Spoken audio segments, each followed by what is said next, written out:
Dans un petit village niché au pied des montagnes, vivait un homme simple nommé Elian. Ses journées étaient consacrées à labourer les champs et à récolter les fruits de la terre. Il était admiré pour son dévouement et sa gentillesse, bien que certains murmuraient qu'il avait toujours une aura mystérieuse autour de lui. Sa vie paisible changea à jamais lorsqu'une nuit, il fit un rêve étrange. Dans ce rêve, une voix douce et résonnante l'appelait « Elian, fils des cieux, il est temps de te réjouir de ton héritage divin. » Étourdi mais curieux, Elian décida de se confier à sa meilleure amie Léa. Léa, une jeune femme à l'esprit vif et au regard perçant, portait toujours des tenues colorées qui reflétaient sa joie de vivre. Ensemble, ils entreprirent de comprendre le sens du rêve et organisèrent une expédition vers les grandes montagnes mystiques, entourées de légendes anciennes.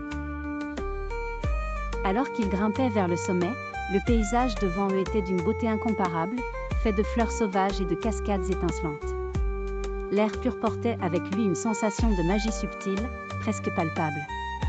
En arrivant à une clairière céleste, ils rencontrèrent Alkinous. Alkinous, un mystérieux ermite vivant en harmonie avec la nature, avait une longue chevelure blanche et un bâton orné de symboles anciens. Il exhalait une présence majestueuse. C'est lui qui révéla la grande vérité à Elian: tu es le fils de Théo, le dieu du ciel étoilé.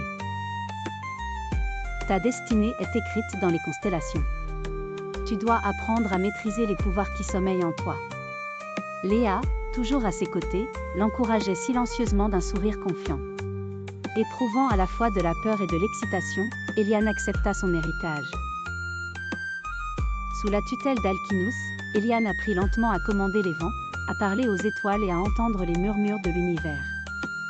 Chaque jour, il se débarrassait un peu plus de ses appréhensions humaines, embrassant un destin qui dépassait ses espérances les plus loufoques. Cependant, tout n'était pas simple. Un autre être divin, Arion, dieu des tempêtes, jaloux de la place d'Elian parmi les dieux, complotait dans l'ombre. Arion, avec ses yeux flamboyants et son armure éclatante de foudre, voyait en Elian une menace à son pouvoir.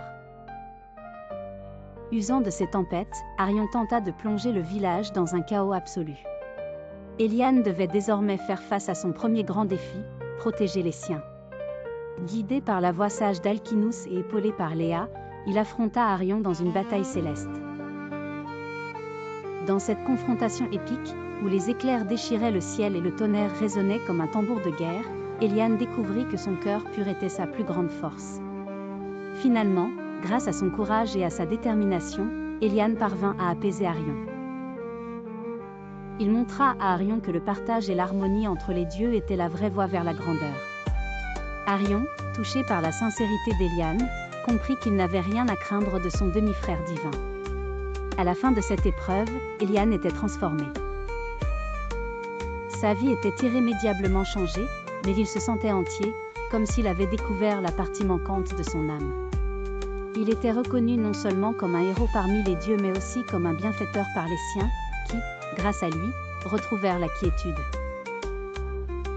Le village célébra la victoire d'Elian, et, dans un éclat d'étoiles filantes, il prit le temps de savourer ce qu'il avait accompli, entouré de ceux qui avaient toujours cru en lui. L'histoire d'Elian, le fils des cieux, devint une légende racontée sous les étoiles éternelles. Ainsi, Elian vécut entre le ciel et la terre, un pont vivant entre le monde des mortels et celui des immortels, portant en lui l'essence de l'équilibre et de la paix. Il ne fit jamais l'erreur d'oublier que, bien que fils d'un dieu, c'était son humanité qui faisait de lui un être véritablement sublime.